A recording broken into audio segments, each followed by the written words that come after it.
name is Kwaku Danso, massage therapist here at Leaf Kinetic Arts Massage Therapy in Saskatoon. You have clients that might come in just like they woke up in the morning, have a kink in their neck and they can't shoulder check now, headaches, pregnancies, like athletic injury, rehabilitation, prevention. If people come in with injuries, it's different if it's not SGI or WCB, because then I always tell people it's a long-term process. You're trying to fix it and then maintain it, because injuries it can always come back if you don't, if you've ever pulled a hamstring and it's like, okay, it takes forever to heal, but if you don't strengthen it and get it back to close to where it was before it got hurt, you can tear it again. It's predisposed to re-injury, and which is so massage, maintenance is just to try to get you at the optimum level where you're most healthy. When I was in university, I was trying to figure out what I wanted to do: physio, chiro, massage, exercise therapy, and I took kinesiology, and then you kind of have to figure out what you want to major in, what you want to kind of focus on. And so I finished that, and I took a year off, and then I was going through my options. I like to work with my hands, and I'm really big into athletics, really good into fitness and all that stuff. So I was like, what can I do that kind of get paid to do something you already enjoy doing? So I was like, I looked into massage. It's a 2-year program here, and so I asked some questions. I went for a couple, and then I went to talk to the counselors at the school, and they're like, yeah, this could be for you. I went to university, but I didn't need to. If I came out of high school now, had I known, I wouldn't have gone to university. I would have just gone straight into massage. 2-year program. It was 5 days a week, 9 to 3 every day. And our teachers were hardcore. So if we were behind on a Friday, she'd just be like, see you guys tomorrow. And we're in on a Saturday, or we're in on a Sunday. And there's no questions asked. It wasn't like, oh no, I'm going out with the friends tonight, whatever. It's like, no, we have 2,300 hours. You have to stay on top of your timeline. Otherwise, they'll just hold you back, and you can repeat it if you miss anything. So it was pretty intensive. Most of my clients come in for maintenance. There's nothing wrong with me, I'm fine, but I wanna make sure my muscles are loose. I wanna make sure that my joints are good, make sure that, people carry stress, they don't know they're carrying stress.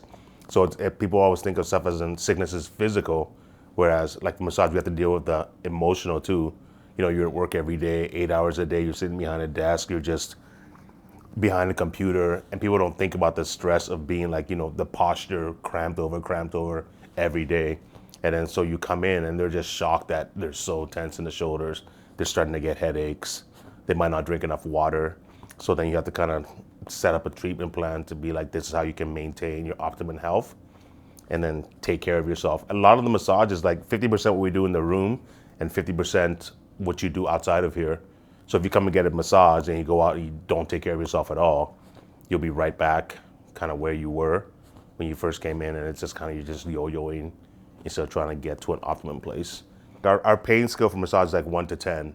So it's 3, 4, 5, it's kind of annoying. 6, 7, 8, it's kind of painful. 9, 10 is it's really just I can't focus on anything else. I had a client who came in here and she was having migraines, 15 migraines. It was at that level where she just couldn't drive, couldn't focus on school, couldn't eat. It was just a mess. She comes in, her neck is like it's rock.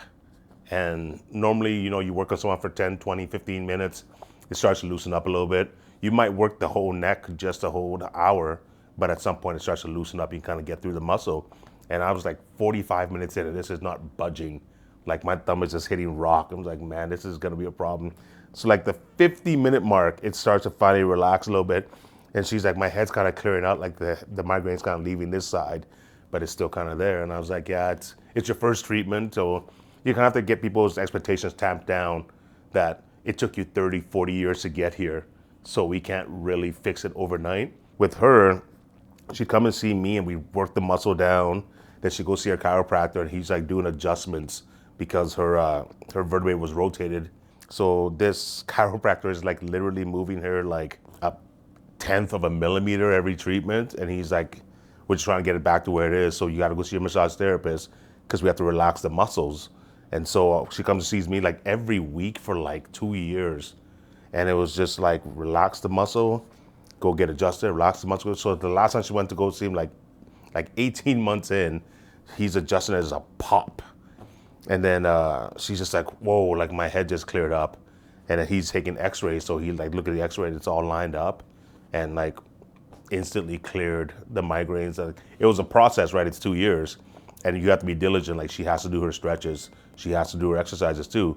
And then she, after that experience, she's just like going to medical school and she decided to go do chiropractic medicine instead because she was just like shocked that you could get that kind of relief. So that was like one of the most satisfactory clients I had where it was like you made a difference and then she used that to inspire to do that. It's definitely a rewarding career because the number one objective, you're trying to help people, right? I never got into this to be like, I want to be rich or how much can I make. I didn't know how much massage therapists even made when I was looking at it as a career. I was just like, I need to do something in kind of the health and athletic field, and you know, what do I want to do where I can actually like, I'm like, okay, I want to work with my hands. I have a lot of friends who are physiotherapists, and I go to them too when I'm injured. But at least massage, I'm helping people who are injured or just maintaining healthy people already. You can come in here and there's nothing wrong with me. I feel good, I'm stretching, drinking my water, I'm exercising, I'm healthy, but I'm trying to stay at that level. So it's like going to yoga or, you know, going to the gym. It's part of your routine just to maintain your health. You have to care about your clients, you have to care about yourself. You have to be interested like in the human body because there's a lot to know. Like for the first 6 months of school, we didn't even touch a body. We didn't do massage till second term because it was like anatomy, okay, do you know where everything is? Physiology, do you know what everything does? Pathology, you know what, when something isn't working. And then you have to kind of figure out like contraindications, what you can't work on. For kids coming out of high school, if you don't know how to study, it's gonna be a problem. So you have to know what's happening tomorrow. So every day we finish class, our teachers like, read this or read this, we're having a test on tomorrow. You have a test like every day. So you have to be on top of it. It wasn't crazy, we still had lives, we still went out, still had a good time. But when it was time to study, you kind of know how to buckle down and do that non-fun stuff, but yeah.